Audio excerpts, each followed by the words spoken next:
I read comic books and I was the hero of the comic book. I saw movies and I was the hero in the movie. So every dream that I ever dreamed has come true 100 times. Just a king of rock and roll, king of rock and roll. Baby, baby, baby. Baby, baby, baby. Oh my God, oh my God. Yeah, baby. The best 2 hours of Elvis. Blue Suede Connection. 5, 4, 3, 2, 1. There you go. John, here on Blue Suede Connection. Welcome everybody to the party once again. A lot of requests for us to do a gospel show. Right. And it was his favorite music, clearly. Anybody that knew Elvis will tell you he loved gospel music. And I guess that shines through, and that's why the fans also love it so much. Mm-hmm. You know, it kind of works together that way. Right, absolutely. And I think it's the number one thing we get asked to do a lot over everything else. Mm-hmm. You know, Elvis said one time, baby, he said, gospel music is the purest thing on earth. Mm-hmm. Oh, I believe that. And I believe it too. I believe he meant that. Do you have a favorite Elvis gospel song that one that really stands in your heart more than any other? Well, we played Stand By Me earlier, which is one of my most favorites. And I also like He Touched Me. Right.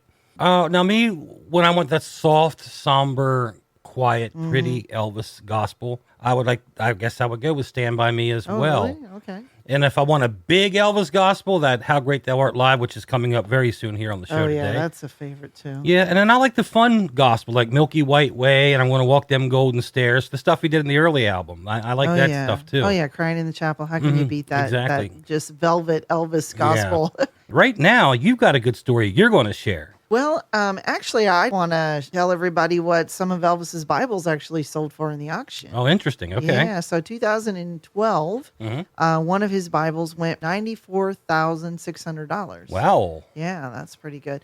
But this particular Bible was very special because Elvis had actually written some quotes, some of his own thoughts inside the Bible itself. Oh, that makes it 10 times more valuable, clearly. Actually, I'm surprised it didn't go for more than that just because of that alone. But one of the handwritten quotes that Elvis had put in the back of the Bible was this: "To judge a man by his weakest link or deed is like judging the power of the ocean by one wave." Wow. So I know he got that. So I've heard that somewhere else before too. So that's kind of interesting that he felt strong enough about it to actually write it in his Bible. And then he also wrote, "Every man can be tempted, but with God by your side, every man can be saved." Ah, good stuff. Yeah. He was doing some thinking when he was reading those I think scriptures. that's a personal thought. One of Elvis's best friends, and you and I have talked about Charlie a lot, Charlie Hodge. He was probably as close to Elvis as anybody was in the group, wouldn't you think? Oh, absolutely. Well, here's what he had to say. The last book he read was The Shroud of Turin, Italy. But always his favorite book, and the book he read more than any other book, he always had one beside him in every bed he slept in, whether it was a motel room, a hotel room, or his home. He had the Bible. The Bible was Elvis's favorite book. Welcome to the party today, and it is well underway, everybody. It's the Blue Suede Connection, all gospel Elvis party today on the show, and sharing lots of stuff about Elvis, quotes from Elvis, and it's an Elvis party. What else are you going to do? Yeah, exactly. You know, 1970 was a pretty big year for Elvis. He had some great albums that came out. He was really hot again. He was playing Vegas, and lots of events took place that year. You know what the biggest event in Elvis's life for that year is that he received one of the 10 most outstanding young men of 1970 awards from the JCs. Wow, that's pretty big stuff. Yeah, that really touched his heart. All right, well, let's hear the speech from that. What do you think? Yeah. I read comic books and I was the hero of the comic book. I saw movies and I was the hero in the movie. So every dream that I ever dreamed has come true 100 times. And these gentlemen over here, you see these type of people who care, who are dedicated, you realize that it's not possible that they might be building the kingdom of heaven. It's not too far-fetched in reality. I'd like to say that I learned very early in life that without a song, the day would never end. Without a song, a man ain't got a friend. Without a song, the road would never bend. Without a song. So I'll keep singing a song. Good night.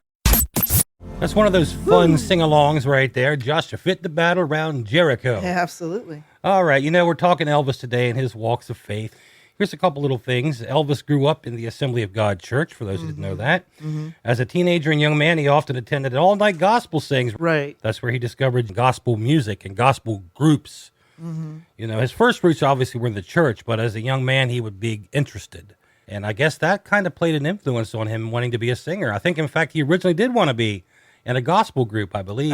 Blackwood Brothers. Yeah. Didn't he try out for that or something? Yeah, he enjoyed the gospel groups just like the Blackwood Brothers, Jake Hess, J.D. Sumner, we just mentioned. And against Colonel Parker and others' thoughts and feelings, Elvis did sing Peace in the Valley live on the Ed Sullivan Show, and everybody told him not to. As Elvis said, I promised my mama. Yep. And he was a man of his word. Yeah. Funny thing, too, is out of 14 Grammy nominations, Elvis received 3.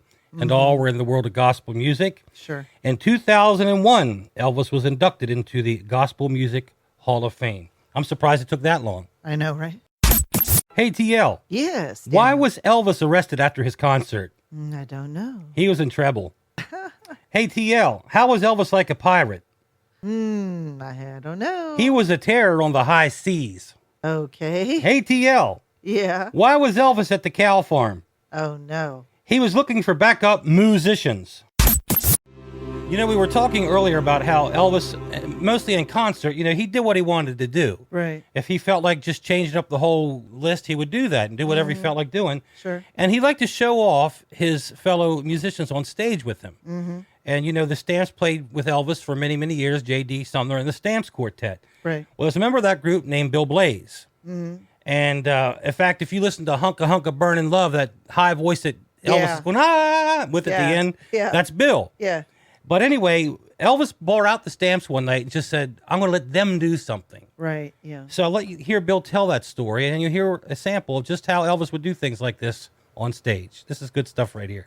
I walked up to him and I looked at him and I had tears in my eyes. I said, Elvis, I can't believe that you called me out to sing in the middle of your show, and I'm an absolute nobody. And I said, I just can't believe it. And it kind of makes me fog up now to think about it. And he looked at me and he put his arms around me and he hugged me. And he said in my ear, he said, I'm not so big. I looked at him and I said, you're so big. You're such a big star. You're so big. And he hugged me and he said, I'm not so big. I'm only 6 foot. And it was quite an impressive thing to me to have that happen to me. And it made me feel such a part of what he was doing. Probably like nothing else ever did. Hey, TL. Yes, Daniel. Why did Elvis have Pepsi all over him? Don't know. Because the can he opened was all shook up. Here's Gordon Stoker, the Jordanaires. Riding the Chop, we did that. We had been playing around since 6 o'clock. He brought that song in about, I guess, midnight, started singing it. Then we stopped and ate a bunch of hamburgers and drank Cokes and what have you. That's what he'd do. And about 3 o'clock, he said, let's record Trying in the Chapel. We had not done one song, and here we were worn out. We'd been eating a bunch of hamburgers, and as Ray said, how can you do the oohs and ahs on a bunch of hamburgers? But about 3 or 3:30 in the morning, we recorded Crying in the Chapel, and that's the way it turned out.